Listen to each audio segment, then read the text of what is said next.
कोई प्रधानमंत्री को गाली दे रहा है, माँ की गाली दे रहा है, उनको जान से मारने की बात कर रहा है, नेपाल और बांग्लादेश बनाने की बात कर रहा है। क्योंकि इन्होंने ऐसे लोगों को मंच दिया जो देश को तोड़ने की बात करते हैं। इन्होंने ऐसे लोगों को मंच दिया जो भगवान राम की कड़ी निंदा करते हैं, जो भगवान राम की अपमान करते हैं, जो हिंदुत्व का अपमान करते हैं, सनातन धर्म का अपमान करते हैं। सर, कल 20 जुलाई को जो सीजीपी का प्रोटेस्ट था, स्टूडेंट प्रोटेस्ट जिसको बताया गया, जेनजी प्रोटेस्ट बताया गया, इसको नेपाल से कंपैरिजन किया जा रहा है कि नेपाल जैसा प्रोटेस्ट बनाने का प्रयास किया जा रहा है। कह रहा है कि जेनजी अब सड़कों पे उतर चुका है, सैलाब आने वाला है इस देश में, मोदी जी की सत्ता डगमगाने लगी है इस देश में। क्या लगता है?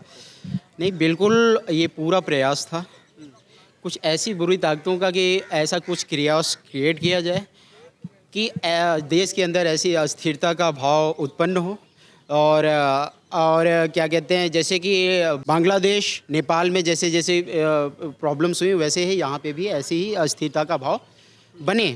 लेकिन ऐसा नहीं हुआ, क्योंकि जो अगर देखा जाए तो एक्चुअली मैं कल वहाँ पे था, मैं पर्सनल महसूस करने के लिए गया था कि चीज़ें वाकई में ऐसी हैं या नहीं भी हैं।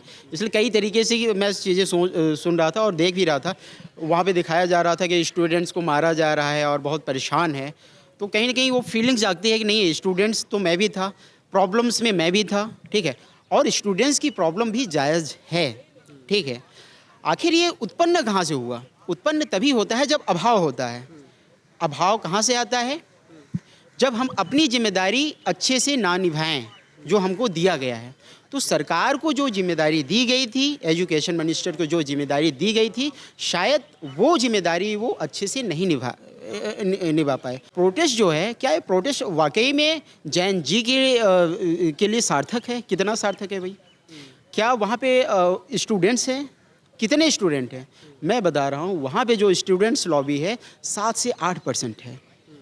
स्टूडेंट्स आते हैं, 3 से 4 दिन रहते हैं और वाकई में उनकी समस्या जायज़ है। वो आते हैं, परेशान होते हैं, सोचते हैं ये हमारा मूवमेंट है, ये हमारा प्रोटेस्ट है और जिम्मेदारी लेके आते हैं। लेकिन वो नाराज़ होकर यहाँ से जाते हैं, नाराज़ होकर आते हैं कि क्योंकि ये जो मूवमेंट आया, सारी राजनीतिक पार्टियाँ जितनी भी थी अपोजिशन में, वो उनके पास कोई एजेंडा था ही नहीं।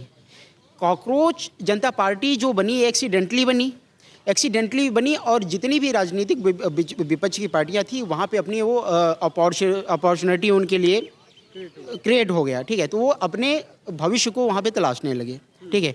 तो वहाँ पे अपनी भविष्य को तलाशते तलाशते यहाँ तक आए हुए हैं। कल मैंने एक चीज़ और देखी, नई चीज़, कि उस प्रोटेस्ट पे प्रमुखतः क्या था कि आम आदमी पार्टी का पूरा वर्चस्व था, ठीक है। क्योंकि कहीं ना कहीं अभिजीत दीपके जो था वो आम आदमी पार्टी से ही बिलोंग करता था। आम आदमी पार्टी के लिए उन्होंने बहुत अच्छा काम किया है, ठीक है। आज मैं कल की स्थिति जो देख रहा हूँ, वहाँ पे चंद्रशेखर रावण अपने पूरे कार्यकर्ता के साथ उसको हाईजैक कर लिया है। और अभिजीत दीपके जी से भी मेरी कल मुलाकात हुई, करीब 11:30 से 12 के बीच में हमारी मुलाकात हुई उनसे। मैं पहली बार उनसे मिला तो मैं ये जाना कि अभिजीत दीपके जो है वो अपना दिमाग नहीं लगा रहा है। वो जो भी, जैसे कोई भी आ रहा है, कोई सांसद आ रहा है या कोई सेलिब्रिटी आ रहा है, जो उसको बता दे रहा है वैसे चलने लग रहा है वो, ठीक है। और अब यही चीज़ हुआ कि कुछ बुरी ताकतें भी आईं जो देश को तोड़ने की बात करती हैं। हाँ, ऐसे लोगों को भी आपने मंच दिया। ये बहुत पवित्र कॉज था, ठीक है, इसको लेके जाना चाहिए था। सर, आपका क्या मानना है, जिस तरह से सीजीपी का प्रोटेस्ट में कल जो पत्थरबाजी हुई, पुलिस की गाड़ियों को टारगेट किया गया, लोग कहीं ना कहीं कह रहे हैं कि भाई पहले पुलिस ने लाठीचार्ज की है, उसके बाद स्टूडेंट का फ्रस्ट्रेशन निकला है और फिर उन्होंने जवाब दिया है। एक्चुअली उस समय तो या फिर ऐसे कोई विजुअल्स नहीं आए जो मुझे मेरे संज्ञान में हो कि स्टूडेंट ने प्रोवोक किया या दिल्ली पुलिस ने ऐसा किया। लेकिन मैं इस बात का कड़ा खंडन करता हूँ और निंदा करता हूँ, बीइंग अ लॉ स्टूडेंट, कि आपने स्टूडेंट्स पर, निहत्थे स्टूडेंट्स पर लाठीचार्ज करी क्यों? आपको राइट किसने दे दिया? बीइंग मेरे विचार परिवार की सरकार होने के नाते भी मैं इस सरकार को क्रिटिसिज्म कर रहा हूँ कि अगर किसी भी सिटिंग गवर्नमेंट में कोई भी पेपर लीक होता है तो उसकी अकाउंटेबिलिटी उस स्टेट की, उस कंट्री की एजुकेशन मिनिस्टर की होती है। आपको रीजनेबली, आपको संवेदनशीलता के नाते, आपको नैतिकता के आधार पर इस्तीफा दे देना चाहिए था। इतना आपको कुर्सी का मोह नहीं रखना चाहिए था। आप कुछ कर नहीं सकते तो कुर्सी से उतर क्यों नहीं जाते? सीजेपी का उतना ही व्यक्तिगत रूप से मैं बड़ा विरोधी हूँ। क्यों? क्योंकि इन्होंने ऐसे लोगों को मंच दिया जो देश को तोड़ने की बात करते हैं। इन्होंने ऐसे लोगों को मंच दिया जो भगवान राम की कड़ी निंदा करते हैं, जो भगवान राम की अपमान करते हैं, जो हिंदुत्व का अपमान करते हैं, सनातन धर्म का अपमान करते हैं। आपने उनको मंच शेयर किया, आपने उन्हें मंच शेयर नहीं कराया बल्कि प्रोटेस्ट को लीड कराया। आपने मंच शेयर कराया होता तब तो बात अलग थी। आपने उन्हें मंच पर स्पीच डिलीवर करने के लिए बात कही, और इतना ही नहीं, उस मंच से ये बात हुई कि नहीं हुई कि कश्मीर भारत का अंग नहीं है, और अगर हुई तो कितने दिन आपने उस लेडी के खिलाफ प्रोटेस्ट बैठे? आपने उस लेडी के खिलाफ क्या रिटन कंप्लेंट दिया क्या पुलिस को, दिल्ली पुलिस को? अगर दिया तो उसको आपने पब्लिश क्यों नहीं किया, सार्वजनिक करते आप? तब मैं मानता कि आप देश के लिए, देश के समाज के लिए, छात्रों के लिए लड़ाई लड़ रहे हो। और जब आप छात्र की बात करें तो छात्र में धर्म में मत बांटो आप। छात्र मतलब स्टूडेंट कम्युनिटी। छात्र को जेनजी से मत जोड़ो। जेनजी पूरी तरह से फेक आइडेंटिटीज़ पर बेस्ड है। जेनजी वो नहीं हो सकता जो देश को तोड़े। जेनजी वो नहीं हो सकता जो देश को तोड़ने वाले लोगों का सपोर्ट करे। मैं बीइंग अ यूथ जेनजी का बिल्कुल सपोर्ट नहीं करता हूं। मैं जेन एन का सपोर्ट करता हूं, जनरेशन नेशनलिस्ट का सपोर्ट करता हूं, जो भारत माता को माँ माने, भारत माता को परम वैभव की ओर ले जाने में सरकार के साथ रहे, सरकार किसी की भी हो। आप अपना विरोध दर्ज कराइए, लोकतांत्रिक पद्धति है उसके लिए जंतर मंतर है, आप प्रोटेस्ट करिए।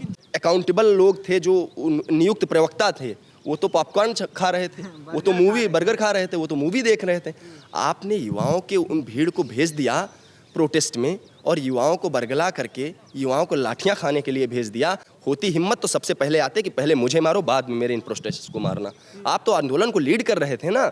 आप वहाँ बर्गर खाओगे और स्टूडेंट्स यहाँ लाठियाँ खाएं, और आप ये मुखौटा पहन करके आओ और ये बता दो कि हम तो ना जी, हम तो स्टूडेंट के सबसे बड़े हितैषी हैं, हम तो जातियों के नाम पर एकदम मर मिटेंगे। यानी आप कॉन्स्टिट्यूशन की किताब लेकर के लहराने वाले लोग कॉन्स्टिट्यूशन को कभी खोल करके पढ़ते नहीं हैं। उसमें right to equality, equality before law भी लिखा हुआ है।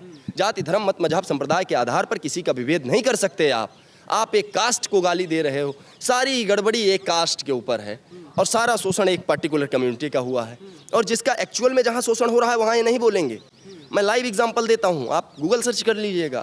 अलीगढ़ मुस्लिम यूनिवर्सिटी में SC/ST के रिजर्वेशन को छीन करके माइनॉरिटीज़ को दे दिया गया। जामिया मिलिया इस्लामिया में SC/ST के रिजर्वेशन को छीन करके माइनॉरिटीज़ को दे दिया। कितने दिन आपने SC/ST का प्रोटेस्ट देख लिया? वो तो सेंट्रल यूनिवर्सिटी थे ना, फंडेड बाय सेंट्रल गवर्नमेंट। आपने क्यों प्रोटेस्ट नहीं किया? या फिर आप सच में अगर दलित चिंतक होते और स्टूडेंट चिंतक होते तो आपको प्रोटेस्ट करना चाहिए कि इंस्टीट्यूट बनाओ इनके लिए, सेंट्रल यूनिवर्सिटीज़ बनाओ इनके लिए। मैं आपके साथ था और मैं अभी भी साथ हूँ। नीट का पेपर लीक हुआ, ये देश के लिए दुर्भाग्य है। इस पे केजरीवाल कह रहे हैं कि भाई जिस तरह से जलियांवाला बाग हुआ था, मोदी जी इससे भी 4 कदम आगे बढ़ गए। बड़ा अच्छा सवाल पूछा। यही 2011 में केजरीवाल जी प्रोटेस्ट पर उसी जंतर मंतर में बैठे थे। स्वामी रामदेव लीड कर रहे थे, अन्ना हजारे जी लीड कर रहे थे, को लीडिंग में ये बैठे हुए थे। 2011 में विदाउट इंटीमेशन दिल्ली पुलिस रात को आती है और स्वामी रामदेव को तो जान से मारने के प्लान में आती है। वो अगर बुर्का पहन करके ना मंच से भाग गए होते तो उनको जान से मारने की प्लानिंग थी। 2011 के आंदोलन में, भ्रष्टाचार विरोधी आंदोलन में शीला दीक्षित जी की गवर्नमेंट थी, इन्होंने अलायंस कर लिया था अरविंद केजरीवाल ने। अरविंद केजरीवाल कह रहे हैं कि मोदी जी जलियांवाला बाग जो जलियांवाला बाग बना था उससे भी 4 कदम आगे निकल गए। तो इसका मतलब 2011 में जब जलियांवाला बाग जिसने बनाया उसके साथ आपने अलायंस कर लिया, तो मैं आपको क्या समझूं, जनरल राय समझूं? कुल मिला के आप कल के प्रोटेस्ट को किस तरह से देखते हैं? एक्चुअल में मैं सच और ईमानदारी से बताऊं तो प्रोटेस्ट में आधा से ज़्यादा तबका जेन्युइन था, लेकिन कुछ लोग जो थे वो उस मूवमेंट को सपोर्ट कर रहे थे जिस मूवमेंट को नहीं करना चाहिए। उन लोगों के आ जाने के कारण खराब हुआ। फॉर एग्जांपल मैंने दिया कि अगर कोई आदमी मंच से चढ़ करके ये बोल रहा है कि कश्मीर भारत का अंग नहीं है, तो ये लोग प्रोटेस्ट को लीड करेंगे तो प्रोटेस्ट खराब होगा, ये 200% की गारंटी है। अब जब प्रोटेस्ट खराब, लेकिन उसमें एक बड़ा तबका था जो इनोसेंट छात्र थे, उसमें एक बड़ा तबका था जो केवल और केवल ईमानदारी से प्रोटेस्ट करने आए थे। उन पर बरसाई गई लाठियाँ हो सकता है कि भविष्य में भारतीय जनता पार्टी की ताबूत में एक कील साबित हो। इसलिए सरकार को इनसे वार्ता करनी चाहिए जो ईमानदार छात्र हैं।